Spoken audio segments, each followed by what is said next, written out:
نحمده ونصلي على رسوله الكريم اما بعد فاعوذ بالله من الشيطان الرجيم بسم الله الرحمن الرحيم وثيابك فطهر والرجز فاهجر وقال تعالى في مقام آخر يا أيها الذين آمنوا إذا قمتم إلى الصلاة فاغسلوا وجوهكم وأيديكم إلى المرافق وامسحوا برؤوسكم وأرجلكم إلى الكعبين صدق اللہ العظیم۔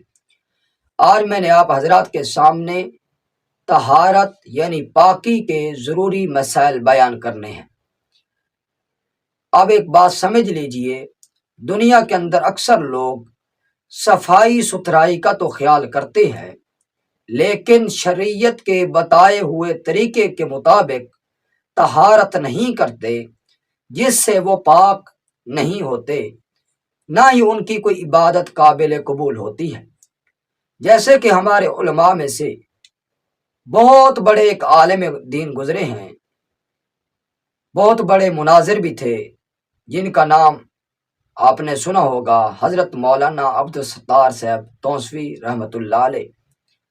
وہ فرمایا کرتے تھے، اگر ایک بندہ 100 سال سمندر کے اندر نہائے، لیکن جو طریقہ غسل کا نبی علیہ الصلوۃ والسلام نے بتایا ہے، اگر اس کے مطابق غسل نہیں کرتا تو وہ کبھی پاک نہیں ہو سکتا۔ آپ سمجھیں اب طہارت کتنی ضروری چیز ہے، اور نبی علیہ الصلوۃ والسلام نے طہارت کی بڑی فضیلت بیان فرمائی ہے۔ نبی علیہ الصلوۃ والسلام نے ارشاد فرمایا، طہارت ایمان کا حصہ ہے۔ طہارت تمام انبیاء علیہ الصلوۃ والسلام کی سنت ہے، اور طہارت اور پاکیزہ رہنے والے لوگوں سے اللہ رب العزت محبوب رکھتے ہیں، ان سے محبت کرتے ہیں۔ اور جو طہارت رکھنے والے لوگ ہوتے ہیں، پاکیزہ جگہ ہوتی ہیں، اللہ کے نورانی فرشتے ایسے جگہوں میں حاضر ہوتے ہیں۔ انسان کو چاہیے اپنے آپ کو پاک صاف رکھے، گندگیوں سے اپنے آپ کو دور رکھے۔ مثال کے طور پر غسل کرنا ہے، اگر کسی کو غسل کا طریقہ معلوم نہیں، مثال کے طور پر کولی کرنا فرض ہے، ناک میں پانی ڈالنا فرض ہے، تمام بدن پر پانی بہانا فرض ہے، آدمی غسل کر لیتا ہے، نہا لیتا ہے، لیکن صحیح طریقے سے جو شریعت نے بتایا اس کے مطابق طہارت حاصل نہیں کرتا، کبھی بھی پاک نہیں ہو سکتا۔ اس لیے طہارت اتنی ضروری چیز ہے۔ بسا اوقات انسان جو ہے کوئی کسی وقت پیشاب پخانہ کرتا ہے، جس کی وجہ سے نجاست یعنی پیشاب کے چھینٹوں وغیرہ سے نہیں بچتا، یہ بھی بہت بڑا عذاب ہے۔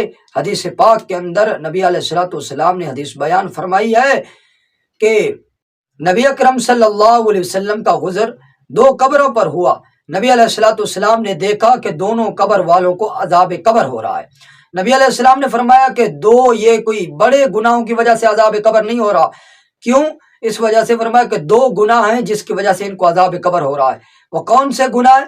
پہلا وہ گناہ فرمایا کہ یہ پیشاب کے چھینٹوں سے نہیں بچتا تھا، اس وجہ سے اس کو عذاب قبر ہو رہا ہے۔ اور دوسرا وہ تھا، فرمایا کہ جو چغل خور تھا، لوگوں کی چغلیاں کھاتا تھا، فرمایا کہ اس کو عذاب قبر ہو رہا ہے۔ بھائی طہارت ضروری ہے۔ انسان اپنے بدن کے اندر، جیسے غسل جنابت ہے، بس اوقات انسان پر غسل فرض ہو جاتا ہے، جس وقت غسل فرض ہو جائے، بیوی کے پاس جانے کی وجہ سے، یا احتلام ہو جائے، یا کسی اور وجہ سے منی خارج ہو جائے شہوت کے ساتھ، تو اس طور پر انسان ناپاک ہو جاتا ہے۔ ناپاکی کی حالت میں انسان اللہ کا قرآن نہ زبانی پڑھ سکتا ہے، نہ دیکھ کر پڑھ سکتا ہے، نہ اللہ کے قرآن کو ہاتھ لگا سکتا ہے، نہ مسجد میں داخل ہو سکتا ہے۔ تو اس وقت جلدی سے جلدی انسان غسل کر لے۔ اور دوسری طہارت بے وضو ہونا ہے، یہ چھوٹی طہارت ہے، اس کے لیے تو نماز کے لیے وضو شرط ہے، قرآن پاک کو ہاتھ لگانے کے لیے وضو کرنا شرط ہے، باقی انسان ذکر اذکار کر سکتا ہے۔ اس لیے باقی انشاءاللہ طہارت کے جتنے مسائل آئیں گے، کوشش کروں گا وضو کے فرائض، غسل، یہ ساری چیزیں بیان کروں گا۔ امید کرتا ہوں کہ میری ویڈیو آپ کو پسند آئی ہوگی۔ کوشش کریں ویڈیو کو پورا دیکھا کریں، اور میرے چینل کو سبسکرائب کر دیں۔ شکریہ، پھر انشاءاللہ اگلی ویڈیو میں ملتے ہیں۔